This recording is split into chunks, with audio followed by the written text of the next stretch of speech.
이루 씨와 만난 것은 이루 씨가 데뷔하기 전인 2005년에 가수와 작사가로 만나게 됐는데 10살 정도 차이가 나지만 이루 씨가 먼저 고백을 해서 그래서 사귀게 됐다라고 이야기를 했는데 하지만 이 이루 씨와의 만남을 알게 된 태진아 씨가 2008년 연말부터 자신을 찾아와서 최혜진 씨를 찾아가서 이루와 만나지 말라며 가요계에서 작사가로서 매장시키겠다라는 폭언과 협박을 일삼았다라고 주장을 합니다.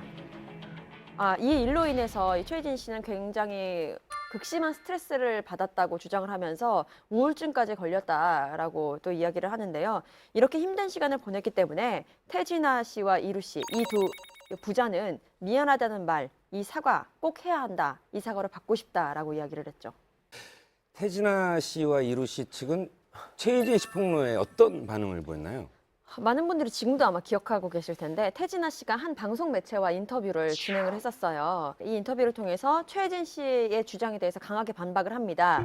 이루 씨와 최혜진 씨, 과거에 연인 사이임은 맞지만 최혜진 씨가 오히려 교제 사실을 빌미로 해서 1년 동안 태진아 씨와 이루 씨에게 협박을 해왔다고 주장을 하는데요. 최혜진 씨가 이루 씨와 사귄 지 얼마 되지 않았을 때에 1억 원을 달라고 했다고 하고요. 돈을 안 내놓으면 기자회견을 하겠다라고 협박을 했다라고 태진아 씨가 주장을 합니다. 또 하나의 이제 논란거리였던 그 300만 원의 이야기에 대해서도 얘기를 했는데 최혜진 씨한테 300만 원을 건넨 거에 대해서는 이루와의 이별로 인해서 극심한 우울증에 시달리고 있다 해서 정신과 치료비 명목으로 그 300만 원을 건넸다라는 입장을 밝혔습니다. 그리고 9월 5일에 또다시 그녀는 연예계를 뒤흔들 두 번째 폭로를 하게 되죠. 사실 충격적입니다. 왜냐하면 내용 자체가 이루와 같이 어울렸고 연인 사이로 지냈다. 그리고 이루의 아이를 대했다. 이렇게 이제 주장하고 나섰기 때문에.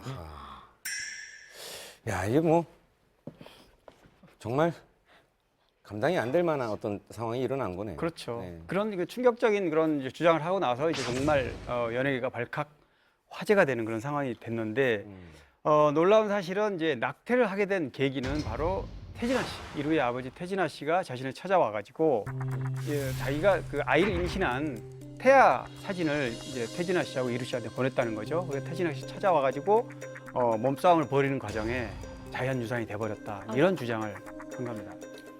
아니 근데 유산을 했더라면 뭐 이런 사과나 그런 게 아니라 진짜 법적으로 처벌을 받을 수도 있는 상황이잖아요. 근데 아이를 임신한 사람을 사실상 막 이렇게 자꾸 흔들다가 막 때린다 이거는 쉬운 일이 아니에요. 그러니까 태진아 씨 같이 이제 연세도 있으시는 어르신이 임신한 여자를 갖다가 함부로 그렇게 할 것 같지는 않거든요.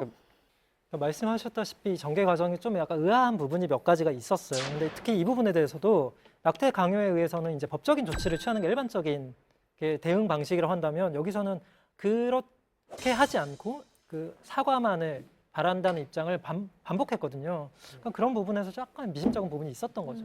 사실 낙태 강요나 폭력 행사라는 거는 법적으로 갔을 때 충분히 문제가 될 수 있는 일들이고 그리고 입증이 어느 정도 가능한 일들이에요. 왜냐하면 그 임신 사실이나 아니면 또 낙태 사실 같은 것들은 의료 기록으로 남길 수 있는 부분이기 때문에 그런데 그렇게 가지 않고 이렇게 말로만 이렇게 오가고 꼭 소송이 아니더라도 그러면은 나중에 기자가 취재했을 때 그런 어떤 뭐 사실 증명이 될 만한 부분들을 공개하지 않은 게 좀 의심스러운 거죠. 근데 여자 입장에서는 어찌 보면 이렇게 감정적인 배신이 더 컸기 때문에 이렇게 진정이 담긴 사과 한마디가 당사자한테는 굉장히 중요할 수도 있거든요.